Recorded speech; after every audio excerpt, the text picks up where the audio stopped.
Hello and welcome back to Summ Slang. That's Summ as in S-U-M-M, like summoner. Summ Slang, the show about words. And I'm your host, the Dictionary. Am I allowed to say Dictionary actually? Hold on one second, let me check. Dictionary copyright. Of course it's copyrighted. So don't put that in. Well, normally I'm the Summoner's War Dictionary, but after the last episode, I asked you guys for some more Summoner's War colloquialisms, and y'all provided. So I've got some viewer submissions for you today. And if you can think of any more after the episode, be sure to put them in a comment, and maybe we'll see in episode 3. Or maybe we won't. I'm just going with the flow. Okay, first on the list, Bruisers. These are monsters that can take and deal a lot of damage. They're typically built on HP and what I call the pain stats. That includes attack and crit damage. Maybe both. But of course, when you're built on all that damage, something's got to give. So these boys tend to be a little bit on the slower side, though some of the best ones have a way to get a turn outside of just sitting there waiting for their attack bar to fill up.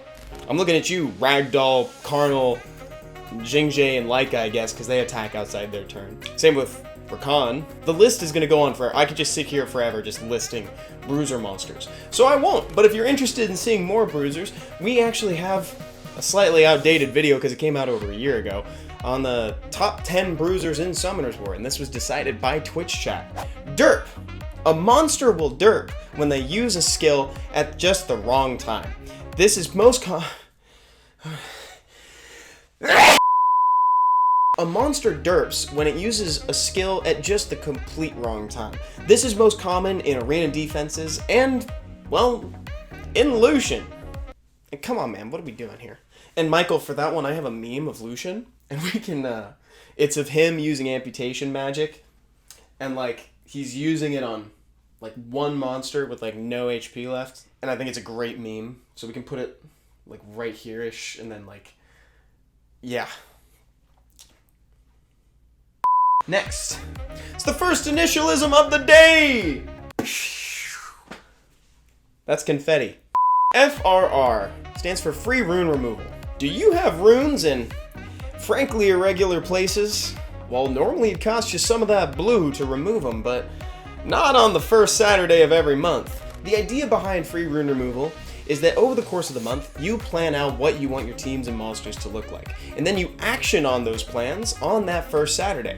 But when you go into RTA, you're going to notice that it's actually free rune removal day every day, because you can move around your runes as much as you like without it impacting your mana, which is just a blessing.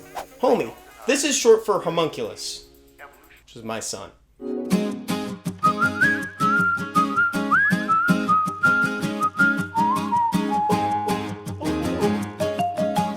The homunculi come in two varieties, attack and support. Attack being fire, wind, and water, and support being the other two elements. Now, whether you should still build them or not remains to be answered. Just kidding, the answer is yes. However, we do have 2 videos on the channel that have that name. You should definitely build one of each of them. But which one is right for you? Well, you know, you're gonna have to watch the videos and find out. Okay, you convinced me. I'll say it. The water homunculus is my personal favorite. The one just build all the way on the bottom. AoE. Wow, saying AoE multiple times is really hard on the mouth. And my favorite of the support homunculi is the dark one, specifically with the skill at the end that puts the enemies on 2-turn cooldown and refreshes your team cooldown by 2. LD stands for light and dark. You may see this in LD scrolls. And if you see LD5, people are asking about LD Nat 5s, of which I have one. It's Lydia, the Dark Polar Queen. MS. It's Mystical Scroll, baby. Who you may have mistaken for the Wind Harpoo in the Magic Shop on more than one occasion. Happens to me almost daily. Next up, we got NUKE. This is synonymous with big damage. Cleave is similar in theme, though this term is used more broadly to refer to a skill's effect rather than a team archetype. For instance, some people might refer to Molong's Reckless as a nuke.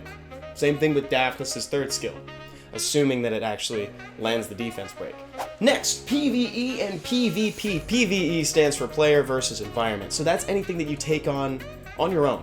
If you're going through the scenarios, you're going through dungeons, that's player versus environment. Same with the Dimension Predator. PvP, as you can imagine, is player versus player. You're going to recognize this term if you play any kind of multiplayer RPG. Next up, it's squishy. I love this term. Squishy just means that you're low on HP, low on defense, it's very easy to defeat your monster. Who in Summoner's War would be squishy?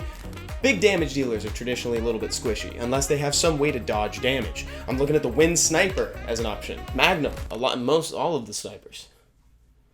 Next, let's go to roll.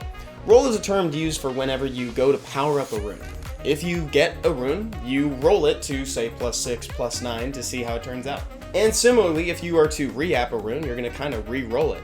Next up on the list, it's RNG. RNG stands for Random Number Generator, and it's traditionally used to mean luck. So if you look at the dice magicians, who are literally just rolling dice, maybe they land doubles, maybe they take an extra turn, that's RNG.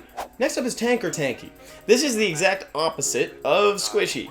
Tanky monsters have a lot of HP or defense or some way to soak damage. They can either mitigate it some way, or maybe you just ruin them with a ton of runes. Tanky monsters are traditionally ones that you want to stick around. I know that sounds obvious when it's said out loud, but usually that means that they have some sort of effect that you want to be on the battlefield for a long period of time. This isn't some monster that just queues up to try to get an early trade. This is somebody that you want to stick around, absorb damage, and contribute to your team.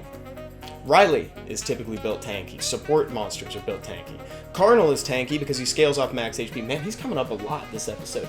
Diana is also tanky because she needs to be. I didn't write an outro for this video, so instead it's just going to end.